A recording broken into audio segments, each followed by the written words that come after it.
It's a beautiful day today, so the hater thought he would hit you all with a classic, and that is Hater Outdoors, cuckold. Hater Outdoors. Now, that being said, today's video, and we will be doing a raw review tonight as well. The hater's feeling really productive today, but this video right now isn't about that, cucks. It's about the unacceptable wrestling physiques. On this channel, we spend a considerable amount of time talking about how boring and unreasonably lame the wrestlers are nowadays, especially the newer guys. But we don't spend enough time talking about the presentation of wrestlers, especially, once again, the new guys.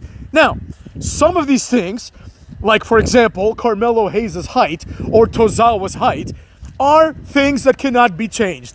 They are immutable characteristics. And in America, we learn not to judge people based on immutable characteristics, because the implication is that if they could change them, maybe they would. But the hater doesn't subscribe to this nonsense.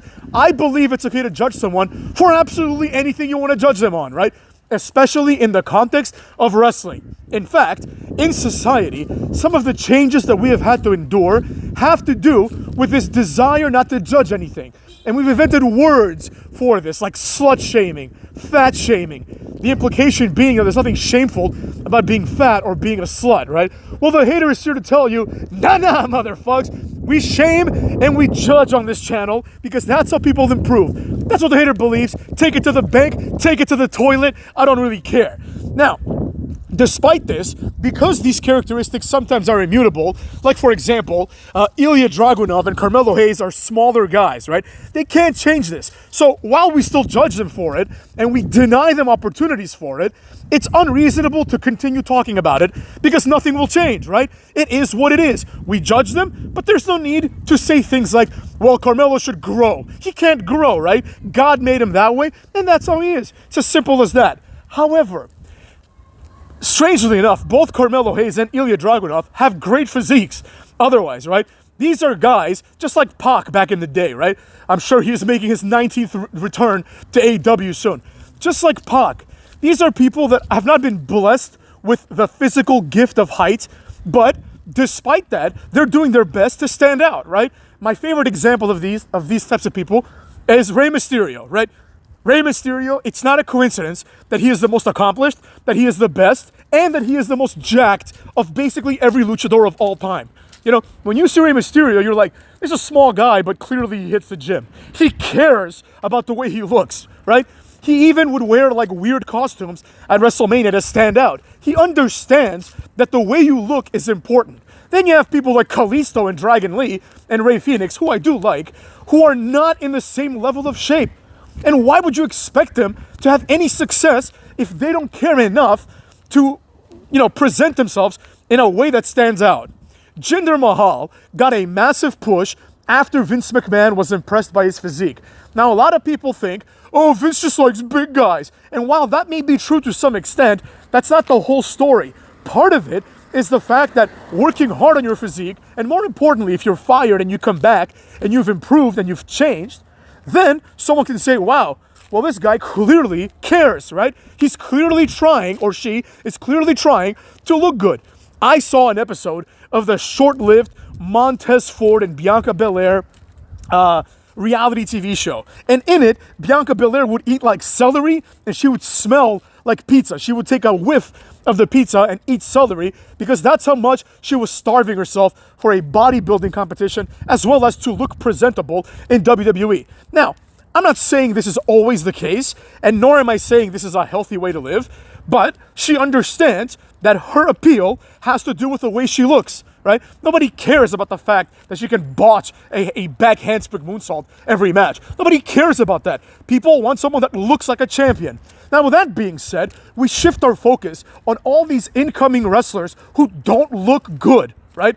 There are exceptions, the hater will admit. Trick Williams, great physique, right? There are people that clearly take care of themselves. You know what I mean? But for example, remember when Dolph Ziggler debuted and you're like, look at this guy, he fucking looks perfect. Like he has like no fat on him. R-Truth is another one.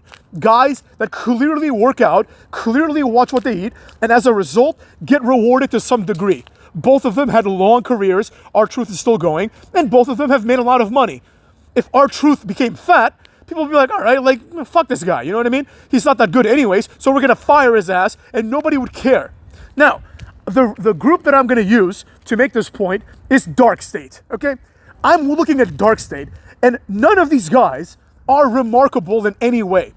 The two bigger ones, like Osiris and the other guy whose name I forget, are both fat, right? Now, if you looked at them in the street, if you're at the mall, you'd be like, holy shit, those are some big, strong-looking motherfucks.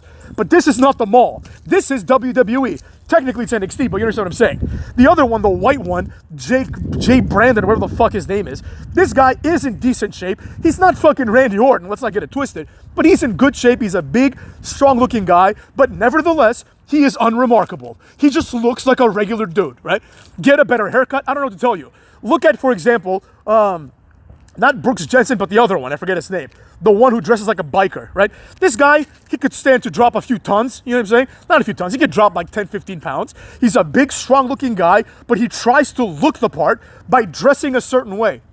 Nowadays, you need to do all of these things in order to stand out. If you have the physique of R-Truth, of Dolph Ziggler, of, Trick Williams, of Randy Orton, of John Cena, you can wear whatever the fuck you want because your physique speaks for itself. If you don't, well, you better stand out somehow, right? That's what Cody Rhodes did, even though he's got a great physique, if we're being honest, right? He got a neck tattoo, he got a chest tattoo, and he bleached his hair blonde, right? A common strategy for people to stand out.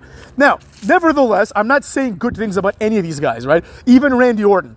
The fundamentals must be there, but that's often not enough. So, if we look at Dark State, you got a bunch of guys that just look like regular dudes, They look like Saquon, who I think is like the best one of them all in terms of actual potential, because he has some personality, right? This guy, if you looked at him, if you saw him at the mall, you'd just be like, it's just another guy, right? You would think absolutely nothing remarkable about him because there is nothing remarkable about him. He's not in incredibly great shape. He's not incredibly big. He's not good looking. He's got nothing going for him. He might be a great athlete, but who the fuck cares? Those are a dime a dozen. Wrestling has never been about good athletes. You have to have good athletic prowess and you have to look good. And the one thing you can change is your physique, right? In terms of like how much you work out and how well you eat.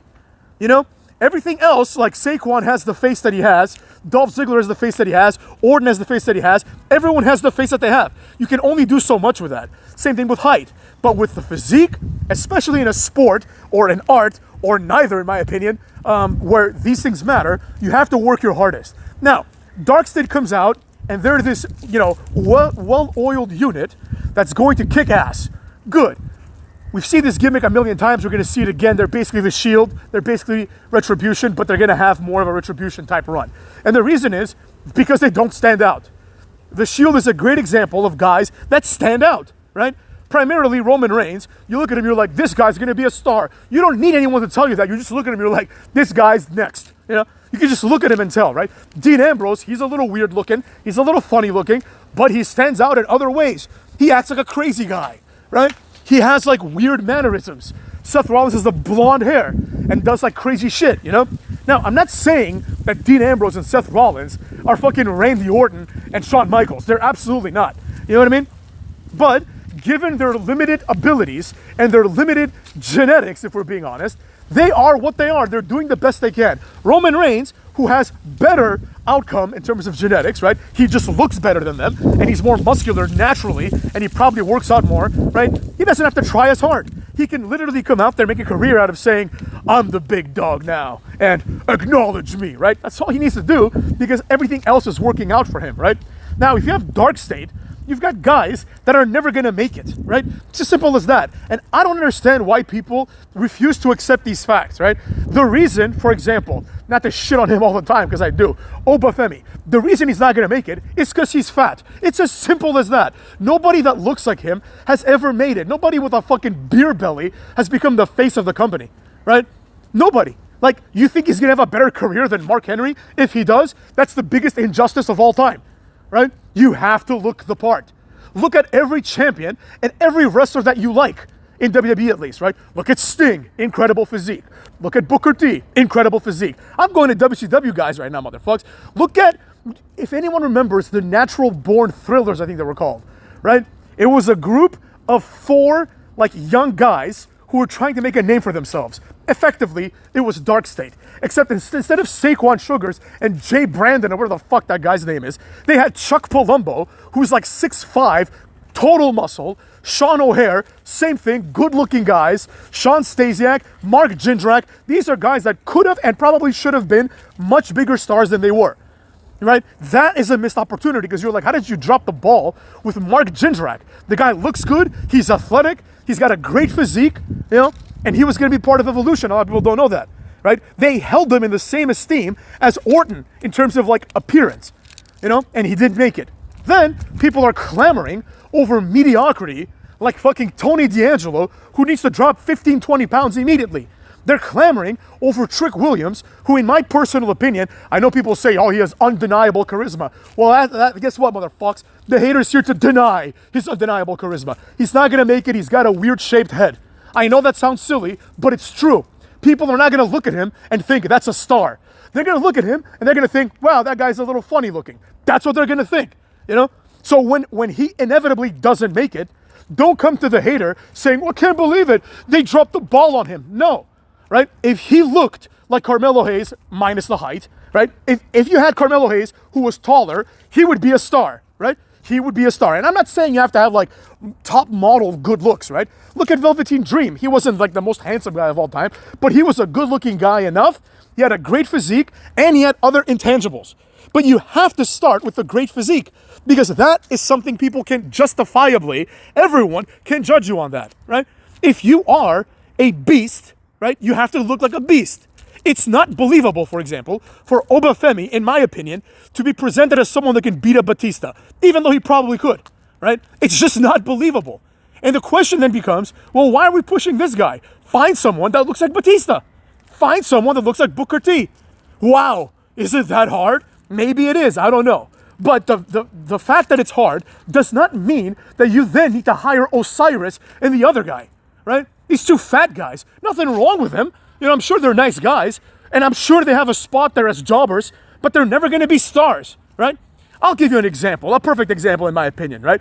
The two other guys that I like, out the mud, right? Bronco Nima and the other guy, I like to call him, I never learned his name. Bronco Nima is a great example of, in my opinion, the minimum of what should be required to be presented as a possible star. He is a force. He's a big, strong-looking guy. I don't know if it's Bronco Nima or the other guy, but the one that's better looking, right? He's a good-looking guy. He looks like he can kick your ass, right? He's got a good physique. He can lose some pounds, but he's a tag guy. It's fine for now, right? Someone like that, that's the bare minimum. You know what I mean? You have to have some sort of presentability, Again, the goal should be to find the next Randy Orton. The goal should be to find a Carmelo Hayes that's not 5'3". That's the goal. But if you can't reach that, this doesn't mean that you have to hire these jobbers and then everyone collectively pretends they're disappointed, right? Same thing, like I'll give you an example, right? Like the way that I talk about Trick Williams is very similar to the way that I would talk about, Karrion Kross, right? Karrion Kross is another one of these guys. Yeah, like Karrion Kross and Trick Williams, they're not ugly guys, right? Nobody would say these are ugly dudes, right? But they're not aesthetically pleasing enough. It's as simple as that. Karrion Kross, he also got fat. But even when he was jacked, he has this weird face. Just like Trick Williams, they have weird faces. Weird faces that I'm sure work wonders in the real world, right? Nobody says to Trick Williams, you're an ugly guy, or to Karrion Kross. But this is not the mall, once again. This is WWE, right? There's a reason why Shawn Michaels is Shawn Michaels and X-Pac is X-Pac, right? They both are of a similar size. X-Pac was like 6'2". Yeah, he was a cruiserweight back then. Now he'd be like a massive heavyweight. Now he's like the same size as Cody Rhodes. Have you ever noticed when like Gregory Helms comes in the role of backstage producer and breaks up a fight?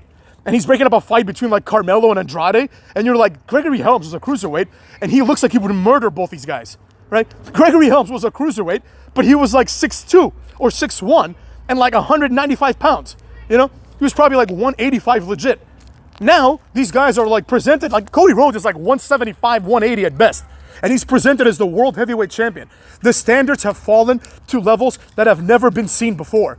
And fundamentally, like it all starts at the bottom, not at the top, right? It's not that Cody Rhodes sucks, so therefore like fucking Saquon Sugars can look like he does and be unpresentable in wrestling, or that Nathan Frazier can go there like a bootleg Dolph Ziggler. You know what I mean? Remember, I'll give you a perfect example. Remember when Tyler, what's his name? The Prince of Pretty guy. Tyler something. I forget his name right now. I should know it, but I don't, right? Tyler, because I'm confusing with Tyler Bate. Tyler Breeze. When Tyler Breeze debuted, people were like, I think this guy's going to be a star. And I'm thinking to myself, are you fucking kidding me? He has like a pretty boy gimmick. Dolph Ziggler looks 100 times better than him. Not only is he more attractive in the face, but he has a 50 times better physique. Like Tyler Breeze, not an ugly guy by any means, but in the context of wrestling, in a context of situations where you have to look good, you cannot be presented as good looking when you look like him, right? In the real world, maybe, right? In the real world, I'm sure many women would like to spend time with Ricky Saints. In the world of TV, Ricky Saints is an ugly guy. It's as simple as that. And I know a lot of people, they're like, oh, Hater cares too much about looks. Hey, Hater cares about the program, the show, being watched by more than 20 people. That's what I care about. I know what sells. And when wrestling does well, wrestling sells well. Then everyone is motivated and everything starts working out. If you have people that can draw, you will force yourself to write things for them that also draw, right? You find things that are interesting. But when everyone looks regular, you're like, oh, okay, it's just two regular guys having a feud. Oh, Ilya Dragunov is going to wrestle Carmelo Hayes. Nobody cares at all, right? But if they were like two Shawn Michaelses, it would be a feud. You'd probably come up with a story. You would have to, because they're so cool and they look presentable. They turn heads. Like if a woman is scrolling through the TV channels, if she still has cable for some reason, right? And she sees Carmelo Hayes, right? She might be like, oh, that's a good looking guy. Then she's going to realize he's 5'3" when the Hurricane comes up and is a foot bigger than him. You know what I mean? But if you scroll down and you see like Randy Orton, you're like, holy shit. Like women will stop turning the channel. And then some of them might enjoy what they see. They might enjoy when he has the RKO. They might enjoy when, I don't know, when Mark Henry comes in, World's Strongest slams him. You can then capture people for other reasons, right? I'm not saying the entire premise of wrestling is predicated on how good Randy Orton looks, right? But if Randy Orton is there, and women and some male fans, who the ones that like Finn Balor apparently, right? Which I don't know why, but whatever, right? Like, if the female fans are like, oh, wow, this is cool, this is a good-looking guy, right? Then you see like Big Show or Mark Henry, an absolute monster, destroy this good-looking guy. Then you're like, oh, maybe I want to see the good-looking guy get revenge. Let's say he's out for 6 months, who cares, right? You might be impressed by Mark Henry's strength, right? But the probability of tuning in to SmackDown when Mark Henry's lifting Big Show over the head is insanely small, because that's like 3 seconds of the entire 2-hour broadcast. The probability of tuning into The Rock cutting a promo is relatively small, but the presence and the good looks that Mama gave him of The Rock make you stick around. This is common sense. And the idea is, this is not something that the Hater is inventing. This is the formula that has been used to like establish people as stars since time immemorial, right? Do you ever watch like an old movie and you're like, damn, like, you know, you see like, I don't know, Reese Witherspoon in like 1997. You're like, damn, she was a good looking woman, right? Now, Reese Witherspoon is also a decent actress, but nobody gives a shit about that, right? Same thing with Denzel. You know how many women were like fawning over Denzel in the 90s and 2000s, right? You look at, you're like, oh, he's a good looking guy, right? Is he a great actor? Sure, but who gives a shit? That's not gonna sell tickets. You think Will Smith sold millions of tickets because he's a good actor? You think Tom Cruise sold millions and millions of tickets because he's a good actor? Yeah, they also happen to be good actors, but nobody gives a shit because people want to see good-looking, exceptional people on TV. And knowing this, Triple H and the people in charge are like, yeah, I think we'll hire like fucking Dabba-Kato. Nobody wants to see Dabba-Kato. They're like, I think we'll hire like fucking Eric Rowan. Nobody wants to see Eric Rowan. He's not impressive enough to be sold to you based on his physique or his prowess. He's not good looking enough at all, right? So what is his role? You have to go with what works, right? This is especially true in the context of female wrestling, right? Most people cannot name any soccer players that are women, right? But if they can name one, it's probably going to be like Alex Morgan or Alicia Lehmann from Switzerland, right? Because they're good-looking women. It's as simple as that. Nobody gives a shit about like the NBA, but they've decided that Caitlin Clark and the Angel Reese broad are good-looking women. Not my types, either of them, but hey, it is what it is. I see why they say it, right? So they sell tickets. Nobody wants to see Brittany Griner like in the NBA or the WNBA. That's why she sells no tickets. Nobody gives a shit. Do you not see how this works?